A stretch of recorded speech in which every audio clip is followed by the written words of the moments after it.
పిత పుత్ర పవిత్రాత్మ నామమున ఆమేన్. గౌరవ సహోదరి సహోదరులారా, మీకందరికీ మన ప్రభువు బాలయేసయ్య యొక్క దివ్యనామమున సాదరముగా వారి పవిత్ర వాక్యాలు వినుటకు స్వాగతం పలుకుతున్నాను. ఈరోజు మన ప్రభు అనుగ్రహించిన వారి సువార్త పట్టణములు మొదటి పట్టణము యోహాను గారు రాసినటువంటి మొదటి పత్రిక 3వ అధ్యాయము 1వ వచనం నుంచి 4వ వచనం వరకు, 2వ పట్టణము యోహాను గారి సువార్త 1వ అధ్యాయము 29వ వచనం నుంచి 34వ వచనం వరకు. నాటి ఈ రెండు సువిశేష పట్టణాల యొక్క ముఖ్యాంశము, ధన్యుడా క్రైస్తవుడా నీకు అభినందనలు. క్రైస్తవ సహోదరి సహోదరుడా, నీవు ఎప్పుడైనా నేను ధన్యుడను అని అనుకున్నావా? నేను ధన్యుడను అనుకోవటమే కాక ఆ ధన్యత, ఆ అనుభూతిని పొందావా? ప్రతి క్రైస్తవుడు ప్రత్యేకంగా మన భారతదేశంలో కులం గురించి, ప్రాంతం గురించి, భాష గురించి ఆలోచించకుండా ఒకే ఒక్క ఆలోచన కలిగి ఉండాలి.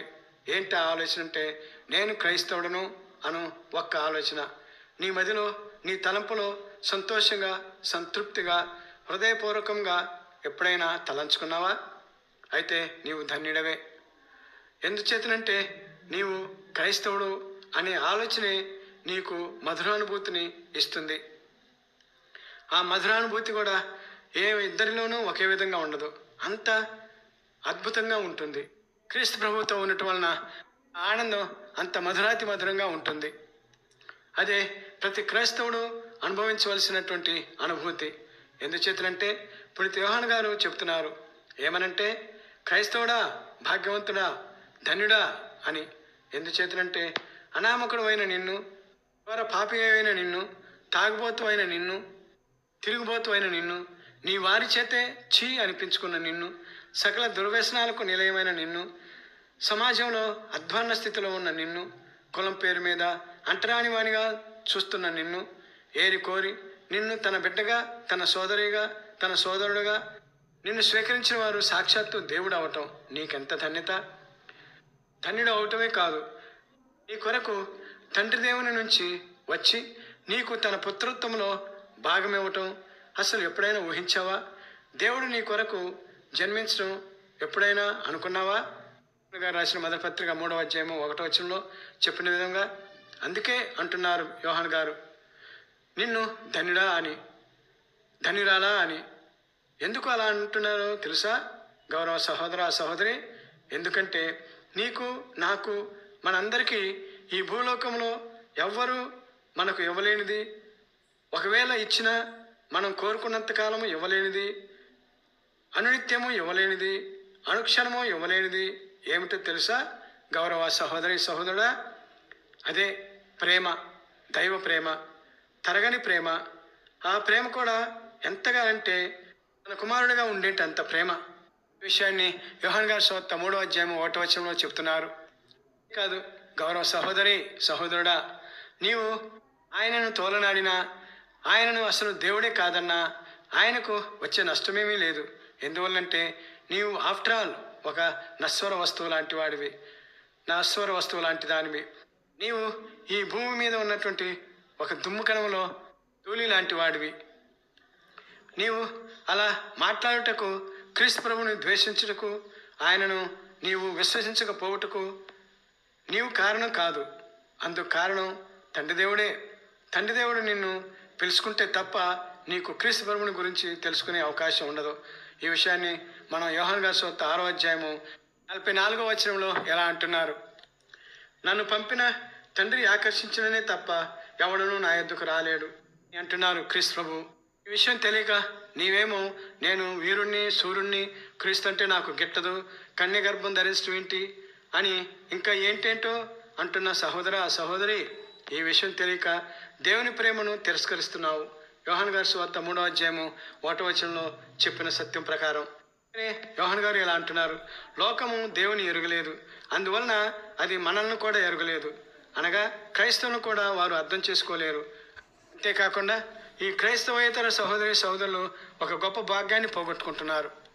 ఏంటా పోగొట్టుకుంటున్నటువంటి భాగ్యం అంటే, అదేంటంటే ఎప్పుడైనా ఎక్కడైనా పాపి మానవుణ్ణి దేవుని వలె దేవుడుగా మార్చడం అన్న మాటను విన్నారా? అదే భాగ్యాన్ని మానవునికి ఇస్తానంటున్నారు క్రీస్తు ప్రభు. అంటే ఆయన విశ్వాసులను తన వలె మార్చుకుంటానంటున్నారు. యోహాను గారి సువార్త 3వ అధ్యాయం 2వ వచనంలో. మానవునికి చెప్పే గొప్ప సువార్తగా అల్టిమేట్గా లేదు గౌరవనీయులైన సహోదరి సహోదరులారా. అందుకే సహోదరి సహోదరుడా, తండ్రి దేవుడు తన బిడ్డను విశ్వసించమంటున్నారు. విశ్వసించి తన కుమారుని ద్వారా సమస్తాన్ని పొందుకోమంటున్నారు. అన్నిటికన్నా దైవపుత్రత్వాన్ని పొందుకోమంటున్నారు.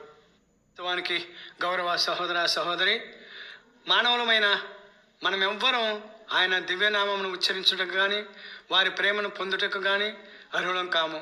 ఎందుచేతంటే యోహాను గారి సువార్త 3వ అధ్యాయము 4వ వచనంలో చెప్పిన విధముగా మనమంతా మన పాపముల చేత దైవ చట్టాన్ని అతిక్రమించిన వారము. అందువలన మనము శిక్షకు అర్హులము. అయినప్పటికీ మనకు పాపము నుండి విముక్తి ప్రసాదించారు మన ప్రభువు. ఈ విషయాన్ని లూకా గారి సువార్త 1వ అధ్యాయము 29వ వచనంలో మనం బాప్తిస్త యోహాను గారి మాటల్లో ఇలా వింటాము. ఇదిగో లోక పాపములను పరిహరించు దేవుని గొర్రెపిల్ల అని ప్రభుని గురించి సాక్ష్యం ఇస్తున్నారు బాప్తిస్త యోహాను గారు. అంతేకాదు గౌరవనీయులైన సహోదరి సహోదరులారా, బాప్తిస్త యోహాను గారు క్రీస్తు ప్రభువును దేవునిగా సాక్ష్యం ఇస్తున్నారు. వింటున్నారా గౌరవ సహోదరి సహోదరుడా? ఇప్పుడైనా నీ జ్ఞాన కవాటాలు తెరవబడ్డాయా? ఇంత స్పష్టంగా, ఇంత విపులీకరంగా దైవ సాక్షాత్కారాన్ని పొందిన వారు దేవుని చూసి దేవునితో ఉండి ఆయనతో భుజించి ఆయనను తాకిన వారి ఇరువురు అనగా బాప్తిస్త యోహాను గారు మరియు అపోస్తలుడైన ఈనాటి సువార్తకర్త యోహాను గారు. వీరిరువురు క్రీస్తు ప్రభువును గురించి మనకు కళ్ళకు గట్టినట్టుగా రుజువులతో సహా వివరిస్తున్నారు. క్రీస్తు ప్రభువును గురించి ప్రకటిస్తున్నారు. కావున గౌరవ సహోదర సహోదరి, ఆలకించు. మనసు పెట్టి క్రీస్తు ప్రభుని స్వరాన్ని నీ మనసులో ముద్రించుకో. వారి యొక్క ప్రేమామృత స్వరానికి సమాధానం ఇవ్వు. నీ జీవితాన్ని మార్చుకో. ఈ 2026వ సంవత్సరం అన్నా నీకు ఒక మరపురాని మరువలేని సంవత్సరంగా నీ జీవితంలో నిలిచిపోయేలా మరపురాని జ్ఞాపకంగా ఉండేటట్లుగా చూసుకో. దేవుడు అనుగ్రహించిన మానవ జీవితాన్ని ఆస్వాదించుటకు క్రీస్తు ప్రభువు అనుగ్రహించిన రక్షణను స్వీకరించు. యోహాను గారు మొదటి పత్రిక 3వ అధ్యాయము 1వ వచనంలో చెప్పిన విధముగా ధన్యుడవుటకు ఆలోచించు. ఏమంటావు సహోదర సహోదరి? తదాస్తు. బాలయేసయ్య మనలందరినీ దీవించుదురుగాక. ఆమేన్. చిన్న ప్రార్థనతో ఈ వాక్య ధ్యానాన్ని ముగించుకుందాం. ప్రార్థన. ప్రభువా, సర్వమానవాళి పాపరక్షక, అదములము పాపులము అయిన మమ్ము రక్షింప తండ్రి దేవుని ప్రేమను మాతో పంచుకుంటకు మమ్ములను మీకు మళ్ళీ తండ్రి దేవుని బిడ్డలమగినట్లుగా మీ పుత్రత్వంలోనూ భాగమిస్తూ మీ జ్యేష్ఠత్వంలో పాలు పంచుకుంటకు మీ సమస్తమును పాపులమైన మాకు ఇచ్చుటకు దివి నుంచి భూమికి దిగి వచ్చిన త్యాగదానుడా, మీకే స్తుతులు కలుగునుగాక. దేవా, మీ త్యాగతత్వాన్ని గుర్తించి మేము మిమ్ము పోలి తండ్రి దేవుని ఆజ్ఞానుసారముగా వారి కట్టడలను అనుసరించి మీరిచ్చిన రక్షణకు తగిన బిడ్డలముగా జీవించి ధన్యులమగు భాగ్యము మాకు దయచేయమని మేము బ్రతిమాలి ప్రార్థిస్తున్నాం తండ్రి. ఆమెన్. పిత పుత్ర పవిత్రాత్మ నామమున ఆమెన్.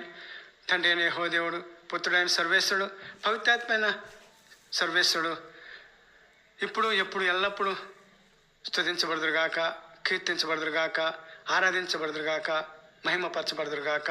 Amen, amen, amen. ఈ 3P ఛానల్ వింటున్నటువంటి సహోదరి సహోదరులందరినీ బాలయేసయ్య వారి యొక్క ప్రేమామృత మహిమాన్విత చిరునవ్వులతో మనల్ని మన కుటుంబ సభ్యులందరినీ దీవించి మన యొక్క కుటుంబాలన్నింటిలో వారి యొక్క నవ్వుల చిరుజల్లులు వెదజల్లుచు మనందరి కుటుంబాలను ఆస్వాదించుదురుగాక. ఆమెన్.